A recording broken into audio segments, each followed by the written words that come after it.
All right, let me know if this sounds a little bit familiar for you here.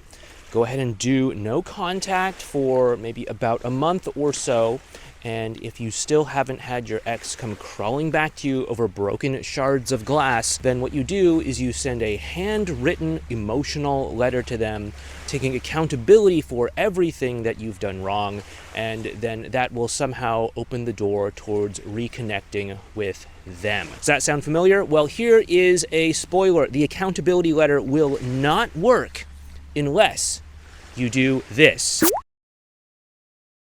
Hey there, it's Clay with modernlove.life, and today we are once again talking about how to save your relationship. Now, the accountability letter has gotten a lot of popularity over the past, several years, and in a lot of ways, it also has a lot of similar things going on with it that the fresh start message that you may have heard me talk about many times has going on with it as well too. However, there's a major flaw with this whole accountability letter or fresh start message that a lot of people are sort of overlooking. They think there's some sort of magic in doing no contact, or they think there's some sort of magic in sending an emotional handwritten letter or something like that.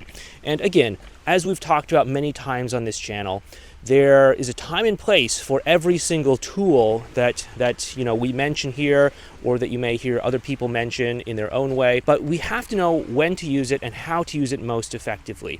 So today we're going to be getting into how to make the most of an accountability letter, or what you really want to make sure you're doing if you want it to work for you. So the first thing that you want to make sure you're doing here is you want to make sure that you are actually growing and changing as the result of this whole experience. Again, so many times people will just look at, what is the simple solution that so many other, coaches and experts, etc., on YouTube or on the internet are saying. And it's, usually like, hey, do no contact for a month. They'll crawl over broken shards of glass to get back together with you. If that doesn't work, then send the accountability letter. And then, that's going to make them realize that they care so much about you. The two of you will meet up for coffee, and then boom, you're back together. And, okay, fine. We can debate whether or not that's the best plan or not, but it is a plan.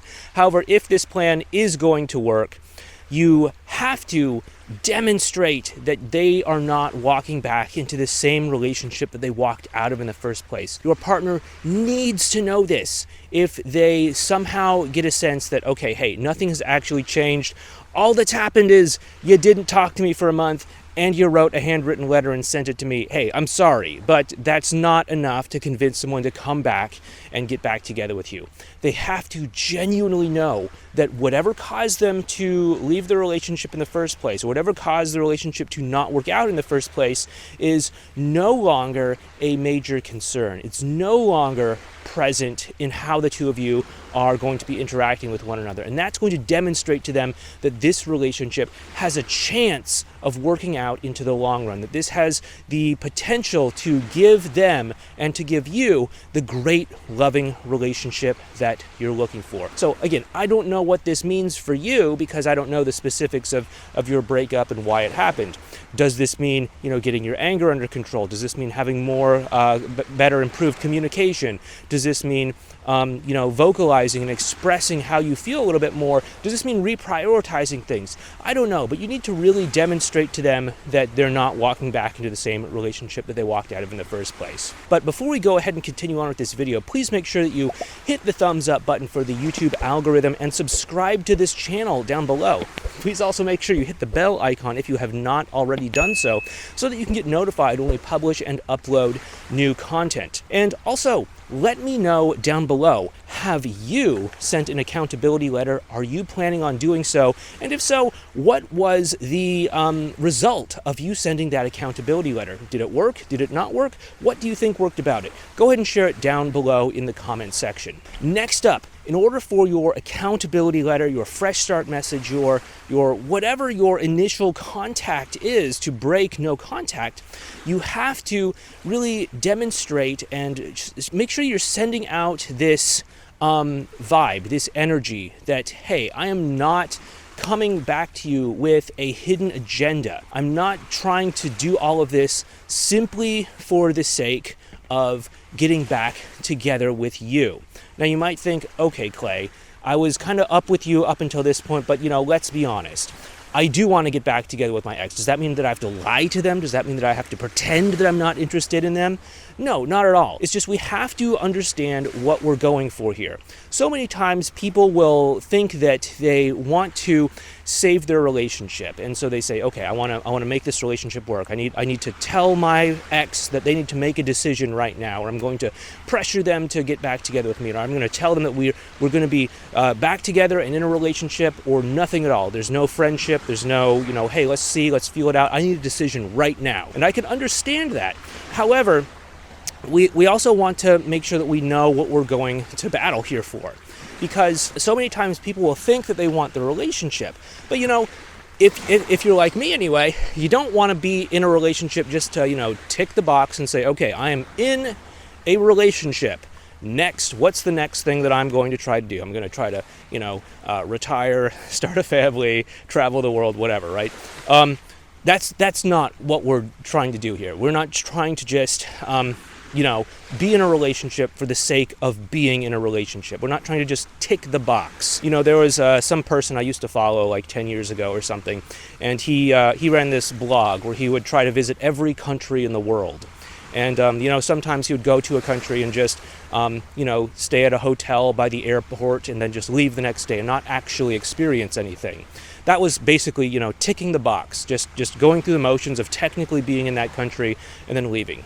That's not how I want to travel, and I don't think that's how you want to have a relationship either. You don't just want to tick the box, go through the motions, and go on to the next thing. What we want is we think we want the relationship because we think it's going to give us something valuable. We think it's going to give us connection. We think it's going to give us passion. We think it's going to give us intimacy. We think it's going to give us all of these great, wonderful things that we might imagine that a great relationship is going to bring into our lives. However, we have to look at this in its proper sort of function, because it's not that we get the relationship and then we have the connection. We get the relationship and then we have the love. We get the relationship and then we have the intimacy and all that sort of stuff. It doesn't work that way.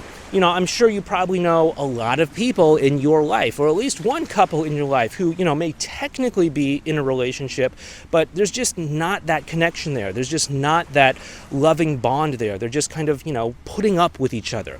That's not what I think you want. And so we have to kind of flip this around and say, okay, it's not the relationship that brings the connection, but it's actually the connection that organically spawns the relationship. That is to say, if we connect with someone, if we have a loving experience with someone, if we have intimacy with someone, we're going to naturally experience what those things are going to do, which is to bring the two of us closer together and to make us want to be in a relationship with one another. When you stop focusing in on the end goal of being in the relationship and start focusing in on being here in the present moment and having an emotional connection, then the relationship takes care of itself. Going back to the whole accountability letter thing, we have to make sure that when we're getting back in contact with someone after a period of time, that we are connection focused rather than relationship focused. That's to say that we are focused on building the connection here in the present moment and not worrying where it's going to go, because we know that when the connection is there, it's going to do what a connection automatically does, which is to bring two people together into a relationship, rather than being so focused on the outcome that we sort of miss the forest through the trees here. What I want you to do is I want you to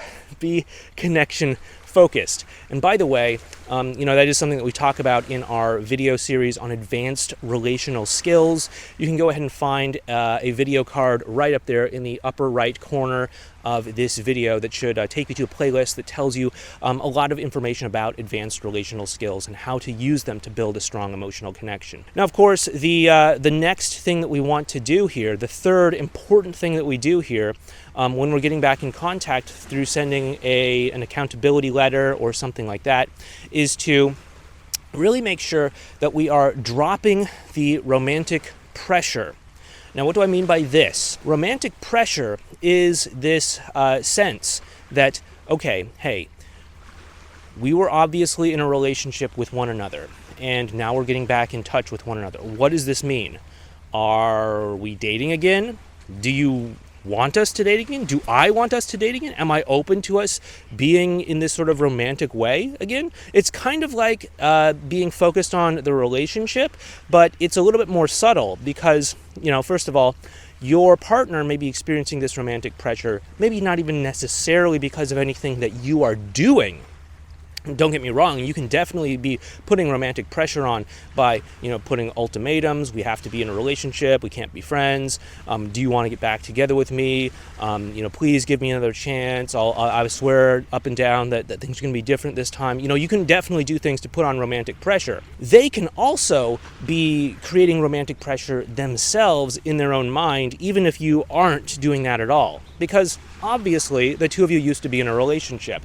And so obviously they're going to be feeling something when they're interacting with you, when they're in communication with you, when they're talking to you. And so they, in their own mind, might be thinking, why are we talking again? Do you want to get back together? Well, I don't know.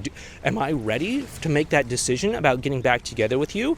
Is that something that I want? I'm not sure. I haven't really thought about this. And so what happens is they kind of work it up too much in their own mind. They sort of build up the pressure in their own mind to the point that they create this immense hurdle that they can't even get over. And what happens is, because there's so much romantic pressure and they don't want to risk, leading you on or giving you false hope or something like that, they will typically, keep a distance from you. They'll keep you at arm's length. Either they won't talk to you, or they'll talk to you in a very shallow sort of sense, or they might talk to you but they're not comfortable meeting up with you, or they might meet up with you but, they're very frigid, or all sorts of things like this. And so what we really want to do is we want to lower that hurdle as much as possible so that they actually can connect with us and we can build the emotional bond between us rather than keeping that hurdle high. Now, trust me, there is a time and place for having romantic pressure, but when you're first getting back in contact with someone through something like an accountability letter, a fresh start message, or even just like a casual text message or something like that, we really want to be mindful of romantic pressure, and we want to be keeping it low for now while we're in this emotional connection building stage, okay? And if that is something that you want to learn more about, this is something that we can help you out with inside of our course called Relationship Repair.